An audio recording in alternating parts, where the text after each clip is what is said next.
Good morning or good afternoon, depending what side of the country you're joining us from.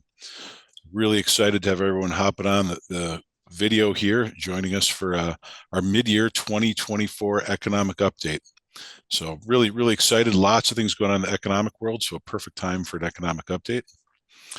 And starting off from here, uh, I'm Charlie McQueen, President McQueen Financial. Excited to have you joining us. And uh, of our three different groups that we have, our investment advisory group, our co-presenter here is going to be Alicia Bradley. We'll introduce her in a second. When last webinar I did, we talked about asset liability management. We had our second division. And then actually another webinar we've coming up in a month or two is going to be on some valuation work from our transaction advisory space and our valuation team. So three great groups I get to hang out with, which is absolutely wonderful. And speaking of that, we have Alicia Bradley here with me. Alicia, welcome. Thank you for having me. Alicia is one of our senior investment advisors and works with a lot of clients in different ways in asset liability management and interest rate risk management, investment Yep. portfolio management, and really excited to have your perspective on today's webinar. Thank you. All right, some of the fun stuff, a little housekeeping here. If anyone has any questions, feel free to move around your screen and hit that little Q&A button and just hop on it and we'll answer the question, or you can ask us at the end. Either way, try to stump the presenters is always the fun way of doing this. Also, today's webinar is being recorded, and if you'd like a copy of it, please reach out to your MFA advisor. It'll also be on our YouTube channel because we're now YouTube stars over here at McQueen Financial, which we absolutely love. Give us a bunch of big thumbs up. We appreciate the likes. All right. Anyone has kids, they get that joke. Well, Alicia, what's the Fed going to do with interest rates? This is going to be the fastest webinar in the world. What are they going to do? Nothing. All right. Absolutely nothing.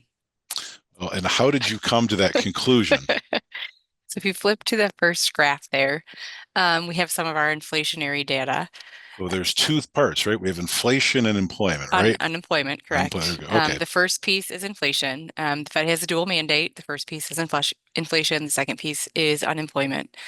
The red dashed line on this graph here is the personal consumption expenditure core index, so a mouthful of words, currently at 2.75%. It's the Fed's preferred measure of inflation. It's what they look at when they want to see how is the market doing, because PCE incorporates both goods and services. It's a basket that changes over time. We've seen that number come down quite significantly during COVID. At its peak, we were at almost 6%, and now we're at 275. Our last read came out about 10 days ago, and we were flat on all numbers, month over month, year over year, and core and non-core. And here's a zoomed in picture of it, giving you a little bit more of a short-term basis. Yep, so we can see back in 2021, our PCE was roughly 3.5. Then we came up to almost 6. Then we came down to 4, and now we're currently at 3. So when we add all of those up, we have some compounded interest. So the rate of inflation is slowing down, but costs are still up overall. Yeah, it's interesting. You add that together, 4, 6, 6, and maybe 3. That's 20 something or pretty darn close. Charlie math, it's Yeah, 20 but something. 20 something. But it's also compounded inflation. So if you Yeah. think back, we've had 20% inflation across the board here over the past 4 years, and that's why you see things much more expensive today than they were before. All right. Well, with that, we got some interesting things happen here in energy costs, which is helping us actually. Um, one of the things that people have maybe don't always notice that the U.S. has become the world's largest oil producer, and that's really good because the blue line here is really important. This is energy costs, and energy costs in the country have remained relatively stable. They're up a little bit recently, but still stable. And everything we buy does have a component of energy because things get shipped. And so whenever we see energy prices up, we tend to see inflation jump up quite a bit too. All right. Oh, there we go. We got the blue line. So we are nervous about that little bump up there. So we got to get that in there. Really important. What's this graph? We have the total outstanding debt, public debt of the US. It's kind of just moving upwards like a roller coaster. Doesn't show any signs of slowing down, doesn't show any signs of coming down either. And as that number grows, so do our taxes. So I thought of a SpaceX rocket, more of kind of an upward trajectory SpaceX or there. NVIDIA, one or the other. And it could be an NVIDIA chart. Yeah. This is something that is an issue is if the country continues to grow and expand, debt to GDP is what we look at, and how much can we handle the debt. But where we are today, the money being spent is all inflationary. The government is spending money it doesn't have, which then utilizes resources, which has then supply and demand issues, and prices go up. So one of the things is that all of you know on this, I'm an equal opportunity offender of all politicians. Really, we've had a number of administrations now with really poor decisioning on debt. And then also this Inflation Reduction Act, where they're spending money to buy things, doesn't really do that. Nope. So definitely a weird thing. This is an unsustainable path. I do expect we're going to have a lot more conversations about this. And Alicia, you did make a good point about taxation. The two things we're certain about in life, taxation and death. Yep. But the hard part here is now interest payments are outstriping or outpacing spending on national defense for the first time in the history of the country. Yep. It's kind of a scary thing. Yeah. All right. Now, this is that second thing you wanted to talk about The today, second right? thing, so the second part of the dual mandate of the Fed is the employment picture. So our unemployment number, the black dotted line there at 4%. This is the most recent number. It is the May unemployment number. It came out last week on Friday. So up 0.1% from where we were previously at 3.9. Prior to that, I believe it was 3.7. We've just hung out in this incredibly low high three numbers for quite some time. If we look at that graph going back to 2021, we do have a spike up there because of COVID. But if we go pre-COVID back to late 2019, same thing. We were at this incredibly low unemployment number. It's really, really hard to think about any sort of economy moving into a recession or having some of the mixed economic data we have when we consistently have this incredibly low unemployment number. Yep. Definitely low unemployment number, and something that's going to be hard to sustain as we go forward. Well, one of the things that's keeping this unemployment rate low is this participation rate. Yep. Really shocking that it's that low. Pretty crazy. Yeah, and it's stayed low. We can see that it's come up a little bit, but that spike down and that pickup is because of COVID. And it's staying pretty low. It hasn't seen a lot of movement. And even if we look again going from 2010 through 2020, that seems to be the average number of where we're at is that low to mid 62 range. Yeah. It's low. I would expect it to come back, but a lot of things here is the workforce is aging. We're gonna have a graph here later. One of Yeah. the things that was just brought to my attention, the Q&A button isn't available on the webinar. I don't know why, but the chat function is open. So if you do have a Oh, question, please okay. throw it in the chat function, because the Q&A button is missing. I don't know where that went. We'll find it. Maybe it's with the mouse in the office running around. One of the things that's interesting here when looking at the participation rate in employment, we have this full-time versus part-time unemployment situation. And if you think about this, we have a graph going back to 2000, and the gray shaded lines are recessions. And what we've seen in recessionary times, full employment comes down and partial employment goes up. And so we're seeing that, when things get difficult, full-time jobs, people lose their full-time jobs, and when then hire part-time people. And what we're seeing now is a bit of that return. We've had huge gains of full-time jobs up until this last year. And starting somewhere in 23, we're talking about the only jobs that have been created are part-time jobs, and mostly now through 24. So this is showing us a weaker economic position, because you hire part-time people when you're uncertain with what you want to do. If you don't know if you want to pay, you think about some of the costs you have with associated with benefits with full-time employment. So I think you just answered my question because I was going to ask you why we're seeing an increase in part-time jobs versus full-time jobs. But if you don't have the expenses to pay in hiring full-time employees, that would make sense because you can cut down on the expense cost and help to keep your bottom line a little more stable. Yeah, it definitely helps. And in uncertain times, you don't know what that demand is going to be there. It's quick to add people and easy to get rid of people at that point. So all right. Well, now that we've covered the Fed, and it's really important. If you want to know what the Fed's going to do, and we'll repeat this later, watch the inflation numbers. And as of now, we expect the Fed to remain on hold. And we'll get into more details on that later. But we need to really watch the inflation number. That's going to be the foreshadower of what they're going to do next. Yep. So with that, we're going to get into some really cool stuff. I mentioned debt to GDP earlier, and what's going on with GDP? It looks like it's mighty close to zero there. It is mighty close to zero. Our Q4 GDP read was 3.4. This 1.3 number here up on the screen is the second read on GDP. GDP has three reads, a preliminary, a secondary, and then a final. Our preliminary read came in at 1.6. It was revised down to 1.3. And then the third revision will come the last week of June. First quarter GDP tends to be a weaker number. Sometimes it is negative. It doesn't necessarily mean anything recessionary. It's just very common. It is oftentimes very low. Our anticipation for GDP, as Charlie flips the screen a little faster than I'm ready for, is Hey, between 2 wait, and wait. 3%. There you go. Sorry about that. Fat fingered the screen there. There we go. But I'm done with it now. Okay, What did perfect. Well, I do want to add that I was going to say, what would you like to add? you're spot on, and the Q&A button has been found. Thank you, Craig, from remotely popping it up on my screen. So wonderful. Well, here we go with the yield curve. This is a neat thing. The box in the middle, longest inversion since 1978, which was 624 days. Now it's 737 days. Sounds like an airplane to me. 737. It sounds kind of scary if you think about it that way. Yep. This is Craig's favorite graph, though. He often refers to our treasury curve, the way it's shaped, as beautiful. Those are Craig's words, not mine.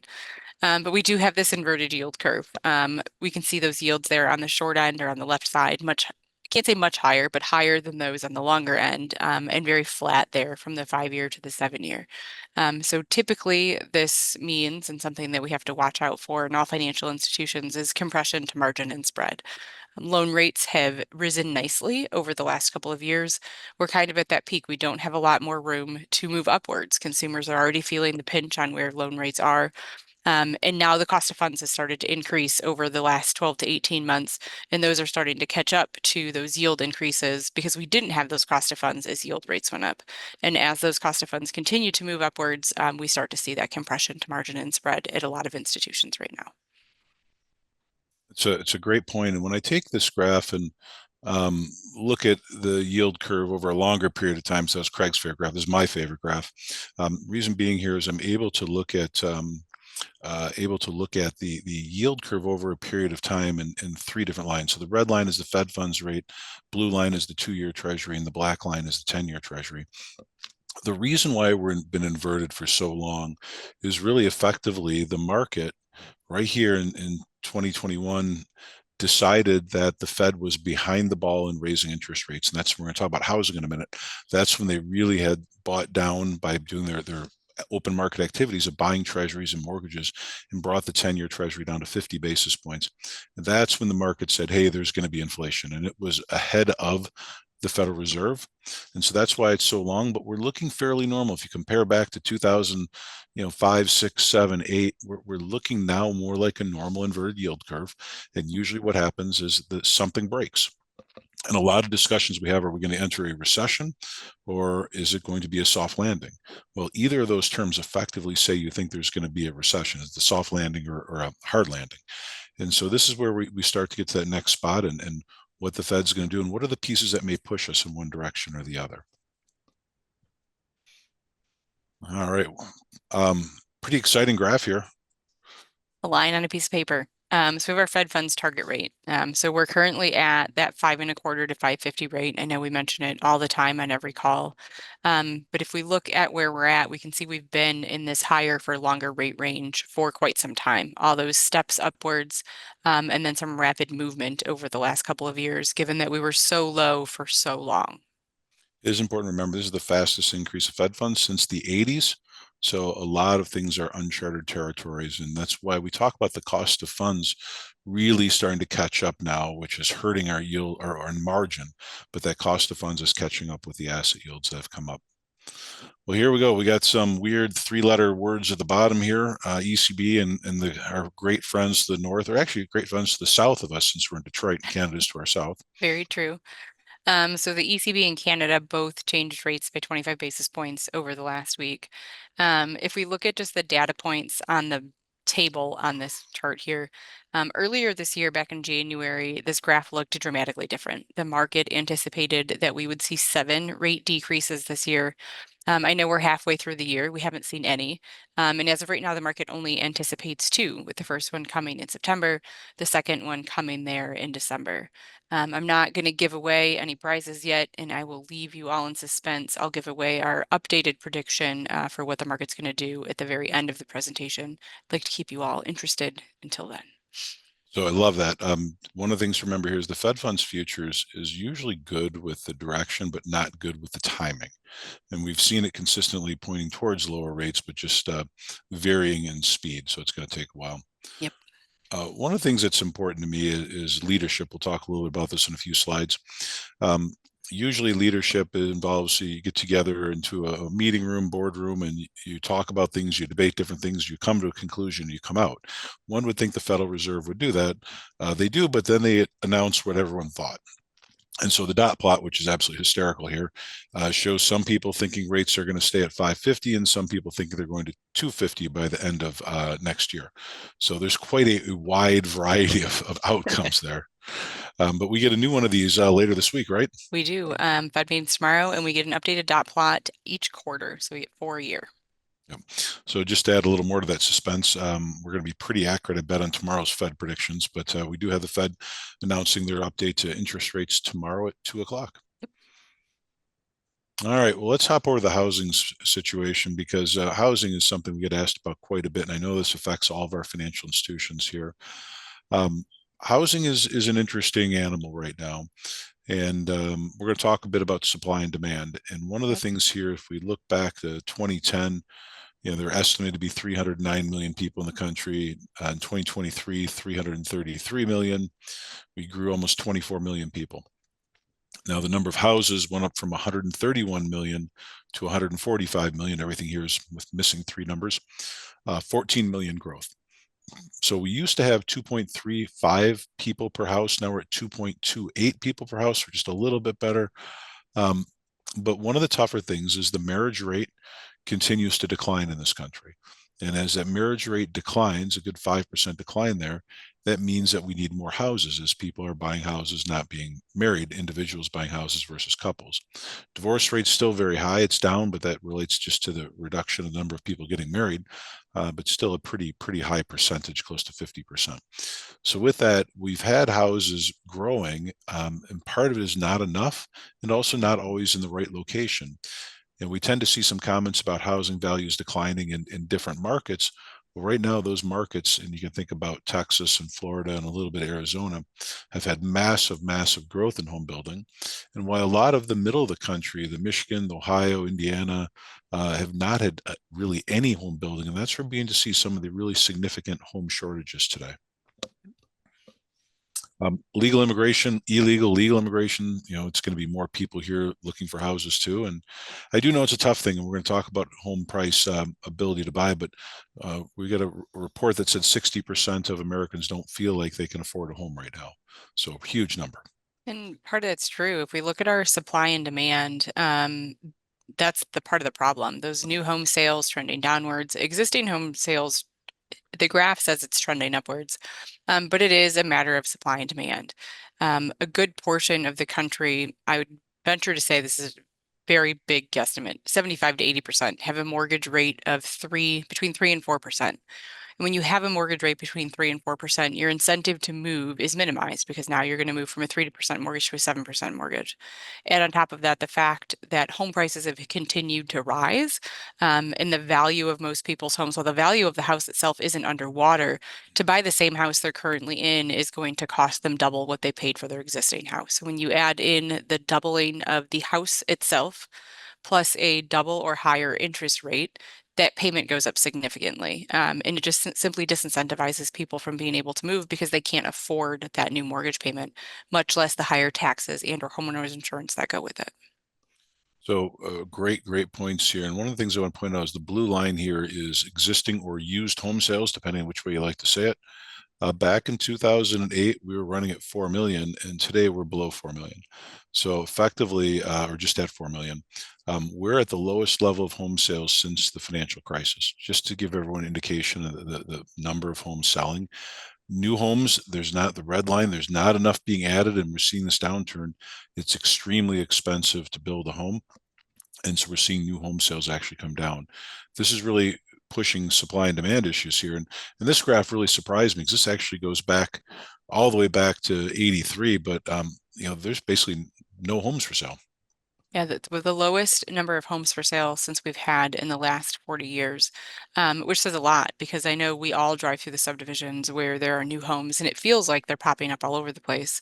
But if we go back a couple slides to the numbers Charlie was talking about, we've simply had more people added to our economy than we have enough houses to be able to support them. And with a lower marriage rate, people are staying separate longer, and a lower divorce rate, people simply aren't moving out of those homes to justify the building of them. Yes, we're down to 1 million homes for sale right now. We were at 3.5 in the financial crisis, but we're on 2.25 million has been our average for 40 years. Um, this is another one of those SpaceX rockets almost. Maybe this is the Boeing one. It's kind of going up at an angle. But this is the home value index. And I think to put this in a little more context, the red line here is the S&P Case-Shiller Home Price Index, and the blue line is the 30-year mortgage rate. Interesting correlations here. Or rate those mortgage rates, they're not quite as high as they were in the early 2000s. But we can see as that demand really popped up after 2020, how fast those mortgage rates fell. And I think that demand for those houses, as those prices increased, was because of those mortgage rates falling. And as we've seen those mortgage rates increase, we've continued to see those home prices increase, which typically they don't go in the same direction at the same time. Yeah, back here, we have to remember this time right here, I'm highlighting in red, was when the Fed was doing their quantitative easing. They were out buying securities, dropping the 10-year Treasury rate to 50 basis points, mortgage rates to 275, 3%. And when that happened, we had a significant increase of value. And this is in the neighborhood of 20%, 25% of the entire home value increase in the history of this index was just over this short period of time. And then again, now with these higher rates, one would expect things to potentially fall. Well, they've moderated. They would fall except for the supply and demand because people are not selling their homes that have the 3% mortgages or lower. Right. We're just seeing this problem. So it's going to cause a bit of a difference because this actually becomes an interesting issue. Less people buying washers and dryers. All sorts of things are going to happen because if you're not moving, you're most likely not replacing major appliances. Major appliances, those small repair jobs that we do when we all move into a home, replacing vanities and or paint, all of those small home repairs then feed into all of the various different segments of the market as well, and none of those things will happen. Yep. Uh, Go ahead. No, so we got some interesting things here. The housing market, a lot of moving parts, and maybe you could wrap up the housing market for us. Yeah, so we've got low cost and low mortgage rates. I spoke earlier about the inability to move. We have low sales numbers simply because we all have these low mortgage rates, and we don't want to give them up because the cost of housing is currently really high, which is that second one there. High cost and high mortgage rates also equals higher taxes, which brings us to a higher cost of ownership, which simply gives a lot of us that inability to move. And then because of inflation, we have an increase in property insurance rates. We have an increase in property taxes.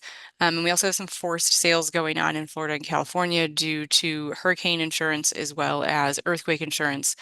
Ties back to that first bullet point there with those unaffordable insurance rates. People simply can't afford them, so they are having to sell their house for no other reason than they can't afford the insurance on it, much less the updated mortgage rate.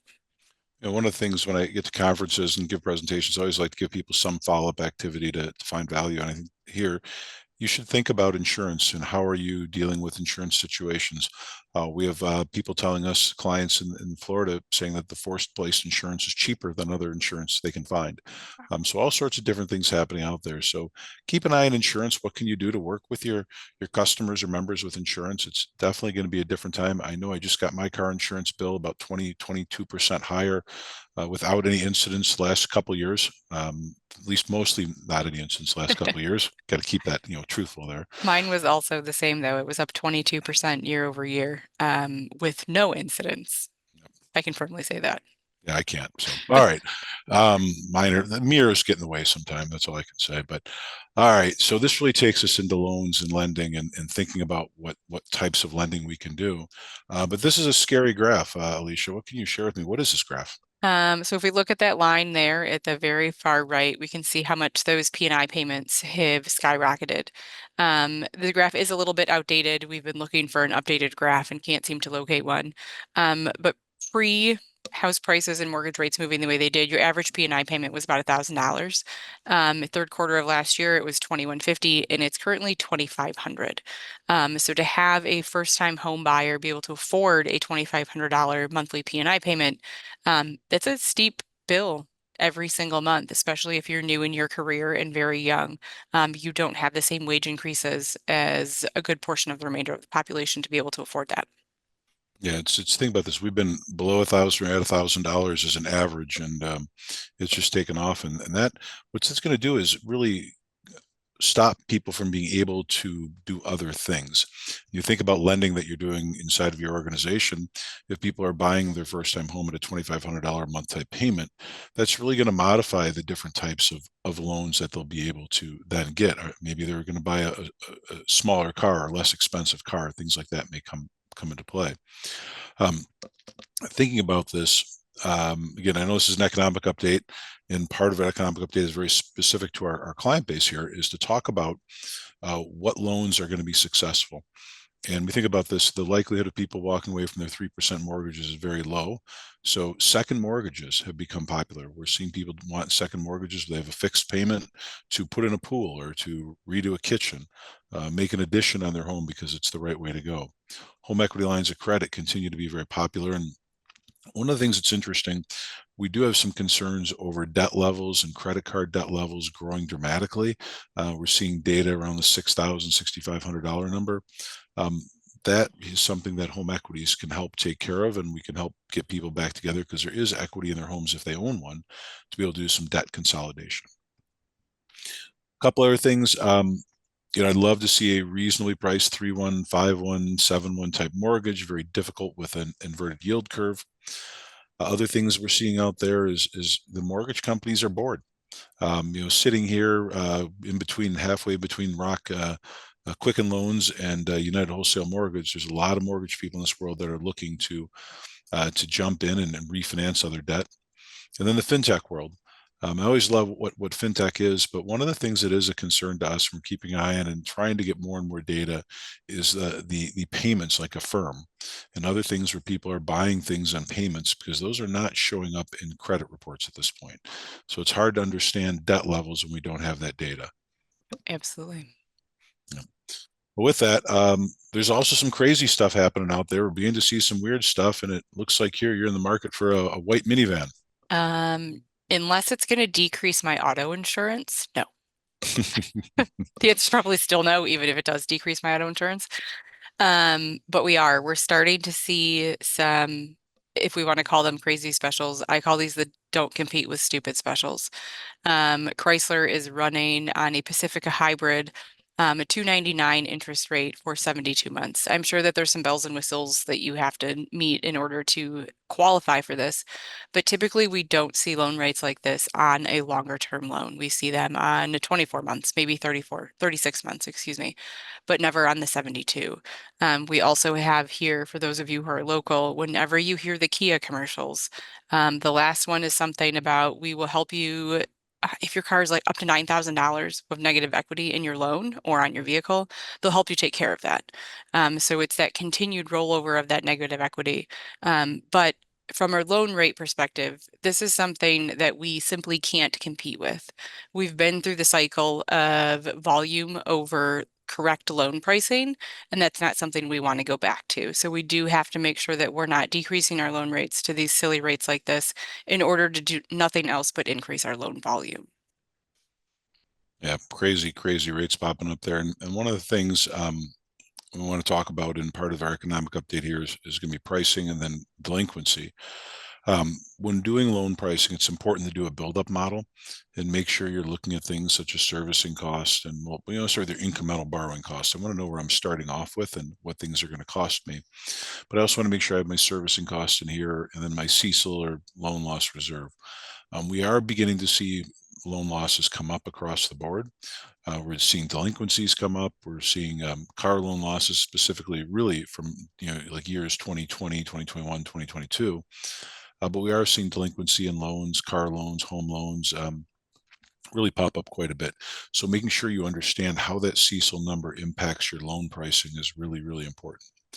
And so if we think about this, I've got, excuse me, 8.5 in here is kind of a normal rate, 8.5. But you just think about your standard margin. If you're bringing in your incremental deposit at 4% or 5%, and you want to make a 3% margin, that means you need to be in the 8% range on loans right now.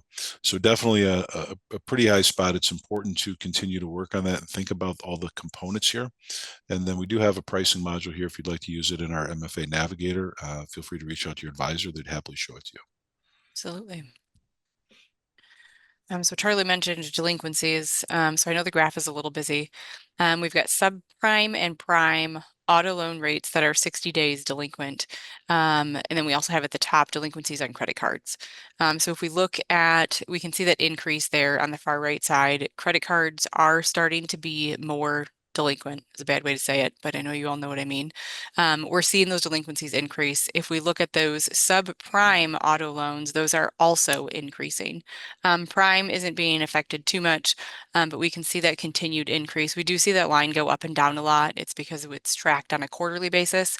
Always goes down in the first quarter. People get those tax returns and or bonuses back, pay down those loans, and then or credit cards loans, and then see them go back up. What was interesting to me is in doing some research, what the actual rate on some of the, if you want to call them store credit cards are right now. They're at prime plus a rate, and I'm seeing some as high as 30 and or 33%. And when you compound that due to an increase in the balance on the card, plus that massive increase in interest rate, it makes that minimum payment that much higher. People simply can't make the payment or they can no longer pay off the revolving balance on a monthly basis. So we're starting to see those delinquencies increase in part because of that. Shocking 32, 33%. Those must 32.99 on specifically on a care credit card, which I think is it's a whole nother conversation. But if you're using that to pay off some medical bills, just I feel like it's highway robbery when you're paying 33% on a credit card bill. two ways to look at it. One way is that could be high. Two is make sure you review your credit card loan rates and maybe bump those up. So Yeah. just important to take both sides of that one. Crazy numbers. Well, speaking of crazy numbers, we're going to talk a little bit about deposits now. As we think about where we are through halfway through this year, loan volume's actually been pretty good for most of our clients, and we're seeing a change. We're seeing the winds of change. The summer breezes are blowing off the lake. The coronas are getting pulled out, and what we're seeing here is there's this really interesting new trend appearing. There is. If you pop the trend lines up there, so deposits have been moving upwards. If we look at the trend line this way, originally they were starting to come down. If we looked 22 to 23, there's the other arrow. But they have been flat to up right now. Part of that increase in deposits is consumers paying off their loans and a slower growth in the loan space. So we have more cash due to those increased prepayments and or just payoffs. And consumers are holding on to a little bit more cash right now, whether it's concerns about the economy in the future, concerns about what their future may hold. We're starting to see those deposits trend upwards just a little bit right now. Does that match what money supply looks like, though, Charlie? It does, and it's interesting. As I'm going to flip the money supply, but what I can tell you, some anecdotal comments from a few clients I spoke with actually earlier today, where they're paying off some significant 40, $50 million borrowings from deposit generation that's taken place in deposit growth here in the last few months. And so we are beginning to see that wind of change come in. So something to keep a close eye on that you see those. But Alicia, as you pointed out, it's directly tied to money supply. And if we look at this graph of money supply, it's skyrocketed when the COVID money came in. Yep. But if you look at a long-term trend, we're seeing that bottoming of the curve there and almost a positive shift up. And it appears that we're pretty much done with the shrinking of the monetary supply, money supply M2 and deposit generation. So we might be getting into a little bit of greener pastures for all of our clients here. I certainly hope so. Yep. When speaking of greener pastures, at the far right-hand side of this chart, you go to a green pasture. Man, you got to love the demographics jokes. But this is something important to talk about. We don't usually talk a lot about demographics, but we think about what's happening here. We have this interesting thing. First of all, Gen X is the best. We have to love them, of course, because that's where all this, the incredible people are. Um, Outside of boasting for my team here, we've got boomers fading, but there's still a pretty big group, and they're savers. Gen X is becoming savers. We go to the millennials. The millennials are a huge group, very diverse in age, from 25 to 40 something. Uh, but they're a pretty darn big group also. You see that big spike up there right where I have the borrowers line. So millennials are coming into full-time borrowers, and we just, the savers aren't going to be as big. So as much as we see some positive notes on deposit generation, we have to remember that we're going to have a difficult time because there just aren't as many Gen Xers out there in this world. We're an incredible group, but a small group, Small but mighty. small but mighty. All right. Well, with that, what do you see happening with deposit growth the remainder of this year, Alicia? Um, Originally we had predicted for negative deposit growth of 5 to 9%. We're revising that down to 3 to 4. It does seem like there's been a change in the tides in regards to that deposit generation.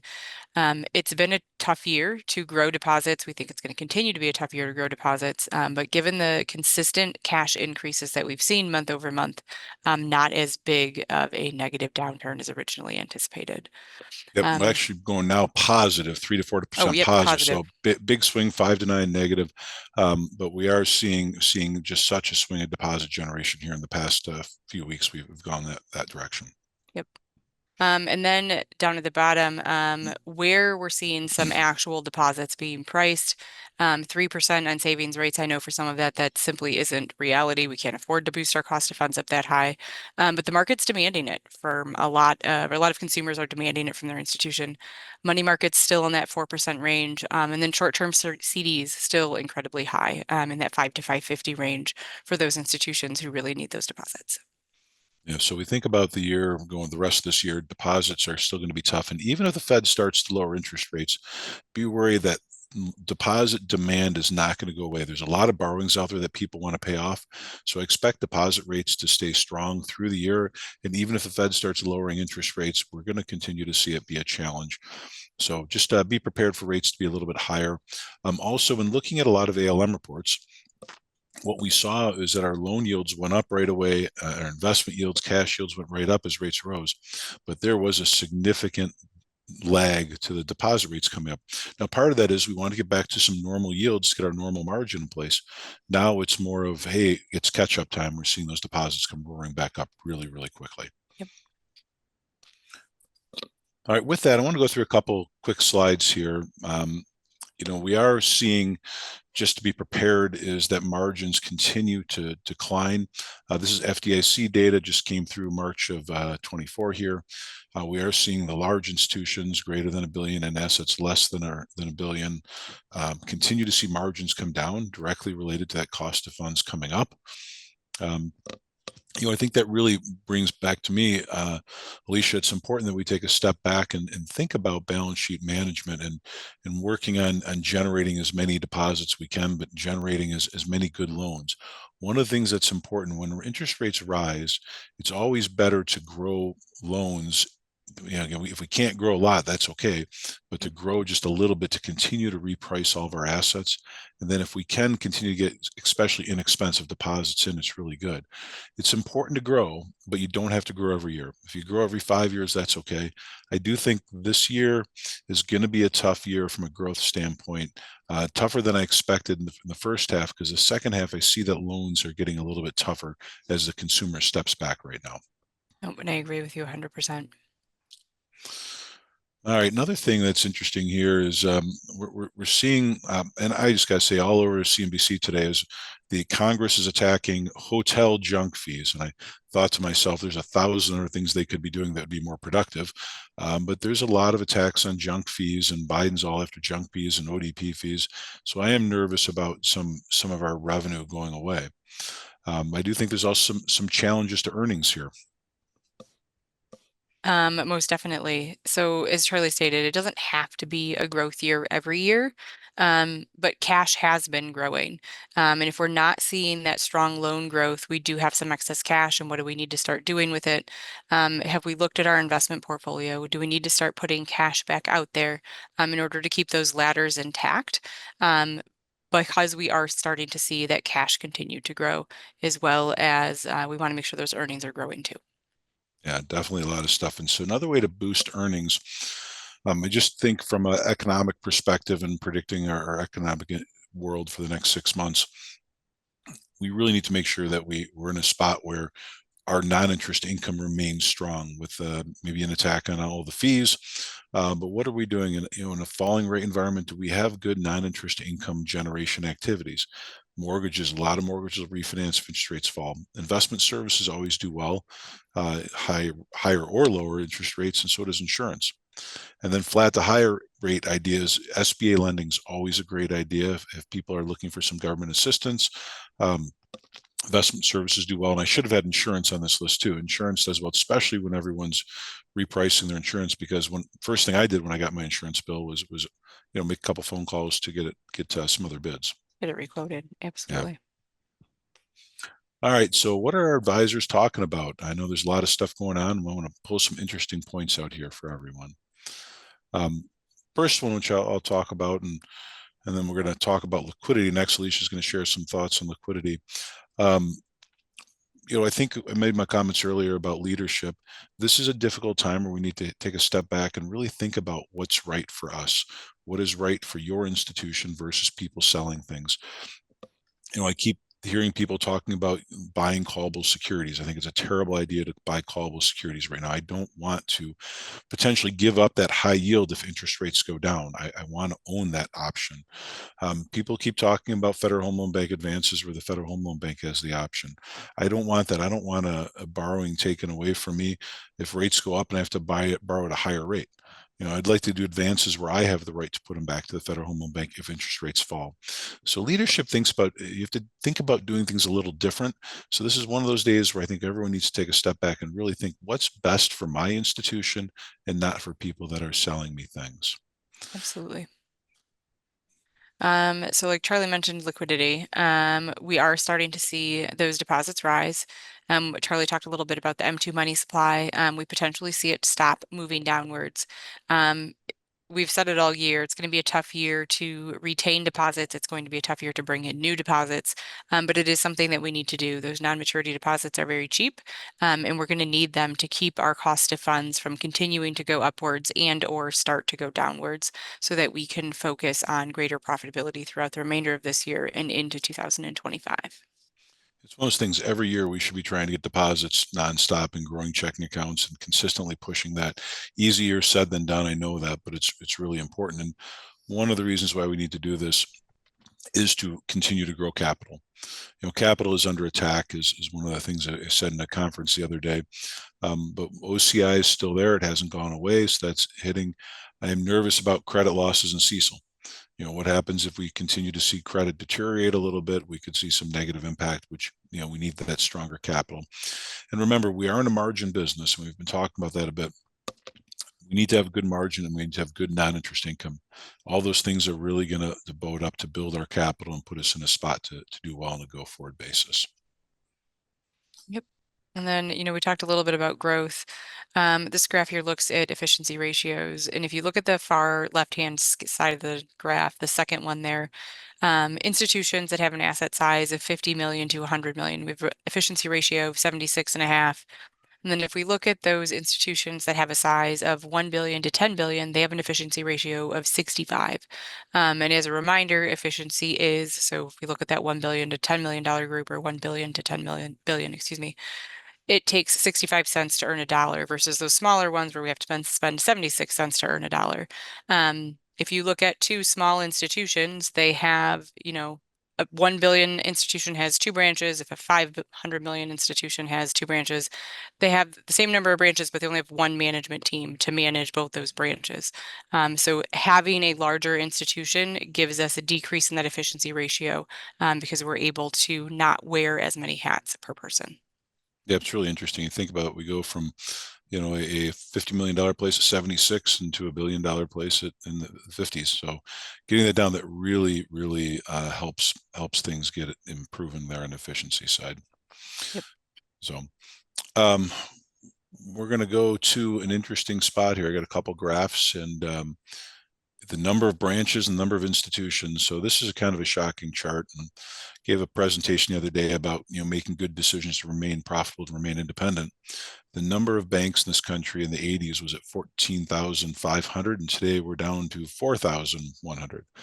A massive decline that's taking place. So everyone on this call, you are all more valuable today than you were a year ago. Less institutions out there. At the same point, the number of branches has declined from nearly 90,000 to close to 70,000. So huge reduction in branches as large banks consolidate, they continue to get rid of branches. Um, what do we see here? Well, I do think, the number of cratons also continues to decline from around 6,700 to 4,700.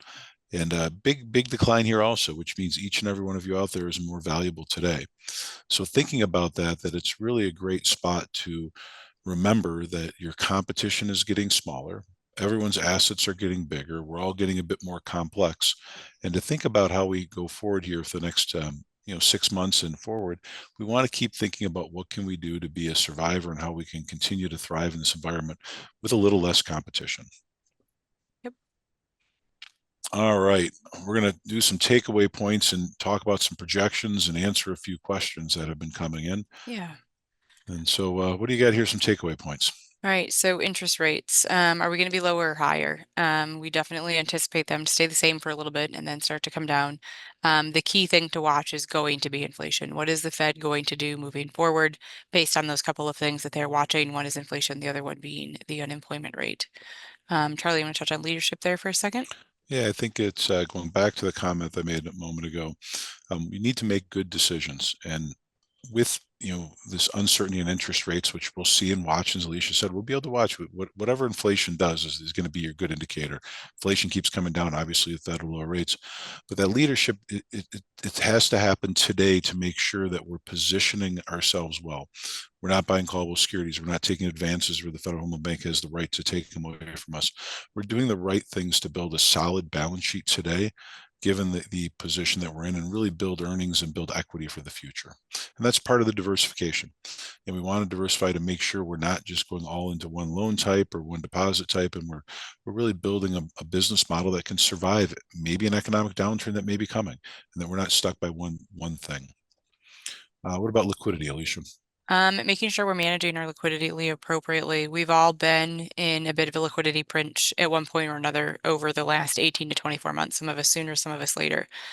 Making sure we're monitoring and managing what that daily liquidity looks like, what our upcoming maturities look like, what our loan balance runoffs look like, making sure we know what that liquidity position is so that we can handle that excess cash when it comes in and have a plan for it, and or be able to produce excess cash if we need it should we see a change in that deposit picture. And that deposit growth is key. And it's super easy for me to type words or say it here, deposit growth. But every time, and we got commercial loans require or demand deposits. Someone's going to get a mortgage from you, get their deposit. Sometimes we can demand it, sometimes we can just request it, sometimes we can require it. But making sure we're working that every day. When someone needs you, you need them, and that's where we can make that work. And that's really about margin management, is working day in and day out to keep that cost of funds low with checking accounts, non-interest bearing deposits, and focus on that margin day in and out, which a lot of it comes down to is the cost of funds, which again, easier said than done to modify. Yep, absolutely. Growing that net income, making sure we're pricing our loans appropriately is the biggest piece here.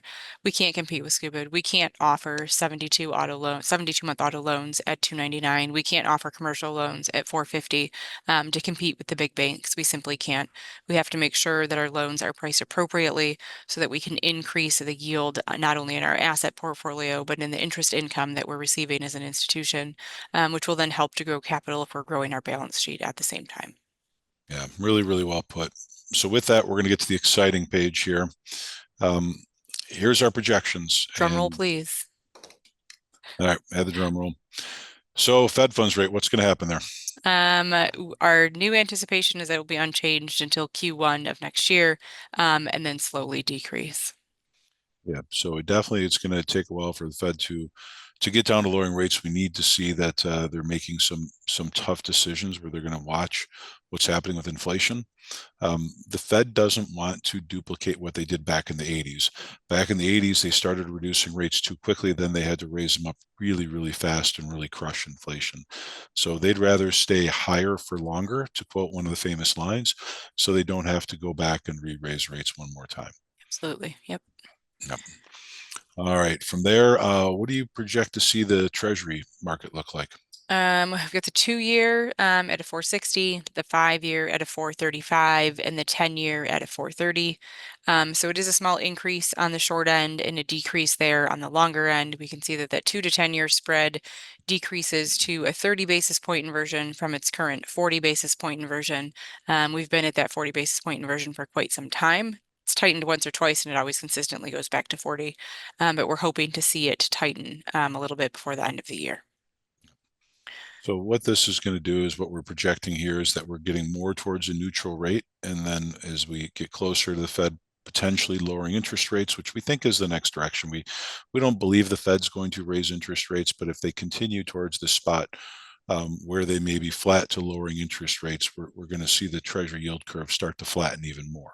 And it should flatten more with the short end coming down. And the long end will probably come down a little bit too, but primarily the short end coming down with anticipation of the Fed dropping rates. Yep. Okay. Small increase in the unemployment rate. Currently, we are at 4%. So by the end of the year, looking at 4.25. Again, this is the second part of the Fed's dual mandate, continuing to see that unemployment rate increase. That isn't a huge increase from where we're currently at. It may feel like one from a percentage change, moving from 4 to 4.25. But if we were to continue to raise at the pace that we're at, we would see roughly 1/10 of an increase of a percent per month, which would get us easily to this 4.25 number. Yeah, it's unemployment. We got to remember that the Fed has their really we say one tool, their hammer, which is the Fed funds. Right now, they do have their open market activities. They have two tools, but the reason why they raised the Fed funds rate is to constrain borrowing, to then lower economic activity and cause unemployment to go up. So the Fed is trying to create a higher unemployment rate at the same point. And part of that is to reduce demand and reduce inflation. So really, really important. Yep. Alicia, what do you see for loan demand this next year or the remainder of this year? Excuse For the me. remainder of the year, commercial loans flat. New prediction is consumer to be up 5%. We're going to have to work on those consumer loans in order to be able to continue to grow them. Like I mentioned earlier, we can't compete with stupid. We can't go back to the volume game. So we do need to make sure our loans are priced appropriately. But I think there is some potential there in that consumer market if we're looking at those HELOC products, those second mortgages, where people do have the ability to stay in their house because they do not want to leave that 3% mortgage. Commercial is going to be a bit of a tougher space, especially given some of the credit concerns that's facing the commercial business right now. So we expect those loans to continue to be flat. Yeah, it's going to be earlier in the year. I had a much bigger help or wish for robust loan demand, and we did have some good loan demand the first half of the year. But we've definitely in the last 30 days had a lot of reports of declining loan demand, right along the line with that deposit growth. That's another thing here as we get into deposit growth, deposit demand. We do expect somewhere around 3% deposit growth for the second half this year. You've been seeing some of your clients have some nice deposit growth the past 30 days. I have a lot of my clients are seeing an increase in their liquidity and an increase in those deposits. Um, I would venture to say between 90 and 95% of them have seen deposits go up over the last quarter, more specifically over the last couple of months. Yeah, it seems more recent the last couple of months to me than quarter, and it's Yeah. really interesting to see. And we're seeing people pay down borrowings and buy investments. Thing lots of different things that have changed right now. So something to think about. Yep. So with that, to wrap up our projections here, we're going to go to answer a couple questions here in a minute. But Fed's going to remain unchanged until next year. We have the feeling that they'll start to lower rates at some point next year. From there, we do see the yield curve slowly coming down a little bit and slightly changing shape as we get closer to the Fed reducing interest rates. Unemployment rate we see coming up a little bit as the Fed does work to slow the economy and continue to be in a very tight monetary policy. And then from there, we're seeing loan demand slow as the consumer appears to be a little tapped out. It's a term that we've been using, and deposit demand coming in or deposit growth happening as consumers are saving a little more than spending. And a lot of that's based off of probably perceived uncertainty of the economy, which could change if we see more clarity, or maybe we wait until a presidential election is done so I can watch TV again. That might make me feel better. Yep, absolutely. All right. So we do have a couple of questions that have come in. Yeah. So I think it's some interesting questions here, Alicia. And one of the questions talks a little bit about they're struggling on getting deposits in from depositors, and maybe they're fearful. It was an interesting question. What are your thoughts on that? Um, I am, I don't want to say a little boggled by it. I think if as an institution or a business already has a deposit relationship with another institution and they're getting offered a loan rate from another one, one of the things we consistently preach is that if you're going to do commercial lending, you need to make that business bring those deposits over. We want to be able to hold on to them to be able to manage that relationship better. It makes people a little fearful when they have to move that deposit in order to get a better loan rate. Um, I don't know if I fully understand it the way that you do, but we are seeing it a lot that in that credit union space, those deposits are a struggle to move over when we work on those commercial loans. And the bank and space, I continue to see people struggle. They want to, it's interesting today. It's hard to bring an older loan over because it's such a low interest rate. But new loans, people can definitely require them coming over. So I think it's an interesting time right now, and it's going to be a challenge. But making sure you force that. Another question that came in here, really interesting. Are we seeing, since homeowners are using home equity lines of credit for debt consolidation, are we seeing home equity delinquencies rising?